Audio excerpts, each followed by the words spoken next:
producer. And what had happened was we could not get we had taken it around to major labels, really thinking I had a contract for a year to see if we could get a major label signing. Peter K. Siegel. Peter was a great producer and a fine fellow. Nothing came of it. We had gotten a lot of interest from ICM, for instance, went wild over it, and they were taking it around. They were thinking we were the hottest thing since Grape Nuts, and nothing happened other than finally Peter said, why don't you consider some of the smaller labels like Alligator or Blacktop? And this is after getting very polite letters back from Clive Davis. And the whole thing was that, like, you remember, you had the Thunderbirds and you had Stevie Ray. Not a lot of room, and that's most of the replies we got back. What Peter Siegel had gone back was like very polite letters of just turning us down, but mostly they would say, like, well, we have Stevie Ray, we have the Thunderbirds. There's not a lot of room for another artist of that type of blues guy. And so I was free after a year, and I believe at the first, it was like, it came down to maybe doing something with Bruce, if he would have me, or Blacktop. And as it turned out, Hammond Scott was a guy referred to me by Ronnie Earl. Ronnie had taken him some tapes, I think maybe a year before, or 2 years before. So Ronnie had something to do with that. In fact, a lot, because he was working with Blacktop, and he had told them that there was this, I was a great player, and in high regard to him. So I got some calls from him, and the first time I was still with Peter Siegel under contract, so I couldn't do anything. And then finally, when I was out of that, I believe Hammond and I talked again, and then he came up to New York to hear me with Nauman, his brother. And I was playing in a little tiny joint, a tin ceiling about 10 feet up in a huge room over in the Elysian Fields Cafe in Hoboken, New Jersey. And he actually heard me playing. I was using a beat-up Music Man with 2 10s in it. And I told him, I said, man, it's a horrible room sound-wise because of this tin ceiling. He said, I don't care. He just came over there, and he heard me, and I talked it over with my lawyer, and she said, why don't you, consider this. She left, and then I had my other lawyer when she went out with TriStar Pictures and started working with them. So I had to get another lawyer, and then he said, well, look at this. If you sign with Blacktop, look at it as building a resume. You're not going to make big money in record sales, but you will have, you will have albums, and you'll be able to build a significant body of work up. And that was an interesting prospect to me. I thought, this is a good way to go. Hammond and I did 2 of the contracts. Yes, with the red Evergreen.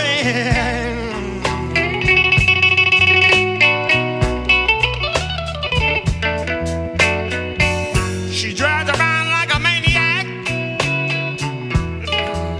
with her hounds on the head, like some kind of nut. Hammond and I did 2 of our contracts, and we worked for years together. My first album was Dresses Too Short, which is a fine record. It got great critical response when it was first released. We got a lot of airplay. I went from playing small clubs in New York regional area and DC and stuff. All of a sudden I was playing all over the world and playing major US festivals and major European festivals. And then I cut a subsequent follow-up to that a year later called Universal Blues. And my band at that time was Dickie Dworkin on drums, and Dave Hofstra. We were the nucleus. It was basically that trio augmented with Ronnie Earl and his band. Was on the first album, Dresses Too Short. And that was great. It was a real boost having them on that. But they were only on a couple of cuts, and Ron Levy helped do some production work on it, and I did one of his songs that he wrote.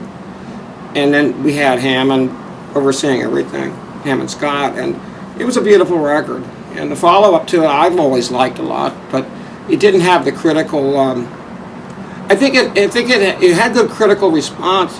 We've always gotten good reviews from critics. They've always been very kind to me, but I don't think it had quite the punch.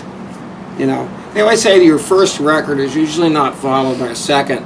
It's got that same, you know, punch, and Dresses did. Dresses really had a punch to it. It really had an effect. You know, I got the 5-star downbeat, Dizzy Gillespie. I mean, everybody, and they had Jackie McLean, me, and what was his name? Gary Moore. Like 3 stars, and Dresses Too Short got 5. Photocopy of it made up. You know, to this day I have it on my wall, and 5 stars and downbeat. So our show that was a really nice, which was a nice show out in New York. It had everybody on there from Bucky Pizzarelli to Duke Robillard, to Ronnie, to Danny Gatton, to probably Les Paul even did it. Everybody, every guitar. Christian Roebling had it, and you can still see it on YouTube. It's a short clip of me, and I think you see all the other guys if you find it on YouTube search. You know, Duke and everybody else, and Bucky Pizzarelli. But it was really neat, and things really started happening for me. I started touring a lot, and then I cut a 3rd album for Blacktop called Cold Grave in Your Way, which was a cover of an obscure Texas band that had cut a single, which was a killer single. And it was basically a pretty much note-for-note cover of it. The thing about that record was that it was not as well received. Different band too, right? It was. I was using Chris Lackinac from Louisiana, and I was using Billy Ottinger on bass, which was my touring group at that time. You know, they were great players. The thing was, I think that at that point I had some hand problems. I had a pebble under my finger that had to be surgically removed, and it was a ganglion right under here. They had to cut my whole finger in a zigzag there, open. And as I started recovering from that, I ended up with carpal tunnel, and my hand went numb on the road. And so that album is a kind of my dark album, the darker side of my life at that time, which was not intended. It's just, you look at the cover, it's a dark cover. And it was not intended that way, but a lot of the songs were, and it really is it's a period piece for a time in my life that was very difficult. And I was going through a lot of hard times, some depression. You know, the hand surgeries had really messed me up. And so that album is a really good record, though. It's unfortunately not as well known, and it was. There's some great stuff on it. I mean, Spanky's Twist was a tune that Kazanov wrote for me. I was using I think, Epiphone that I borrowed from Blacktop. It was an old Epiphone Riviera Sunburst.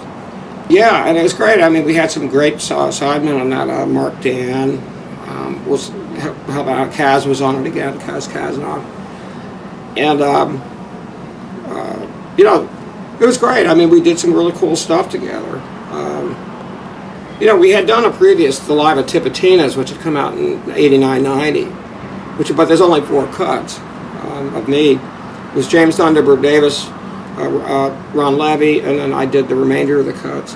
So we each had about 4 cuts apiece, I think. And I was using Ronnie's old band at that time on some of that stuff. I think Sun and Steam Goes. They did a great job. That's some of my best stuff to a lot of people. You know, Live at Tipitina's Volume 3. But so anyway, when we did the Rhineborn, it was a different lineup. It was another road band at that time that I had. I had Martin Modal playing drums, and Jeff Dedrick playing bass, and they were great players, and we happened to have a great night. We had played the club a lot. And that's up in New Hampshire, correct? Yeah, it was in the town of Antrim, New Hampshire.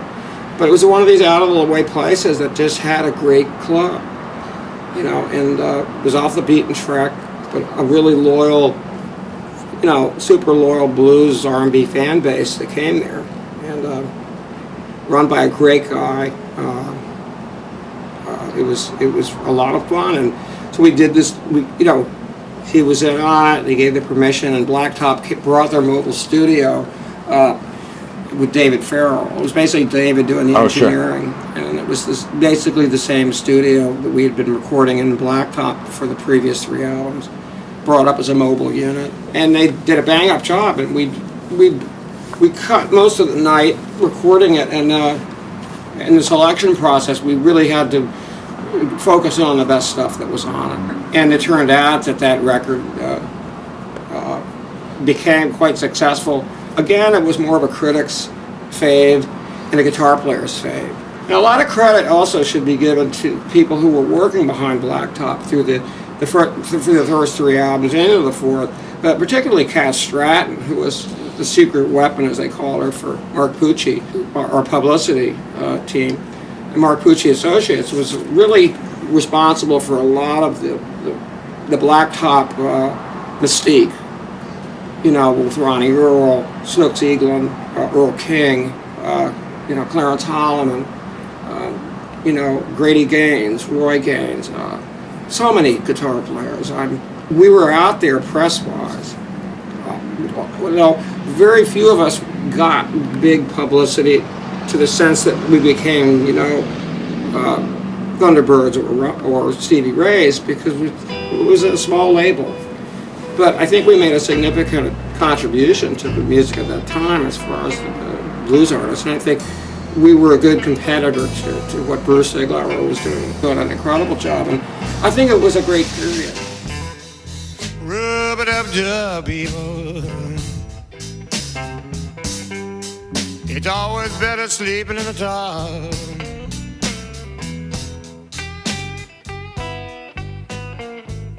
Rub it up, job, people. Well, with the demise of the label with Blacktop Records, when Norman Scott died, Hammond was having Bruce distribute us for a few years, and Bruce was distributing Blacktop, so he was de facto a Blacktop man in a sense. He was getting our products still out there. Sure. Until there wasn't much left, he sold the inventory off to various warehouses and stuff, which thank God he did, because there's still some available.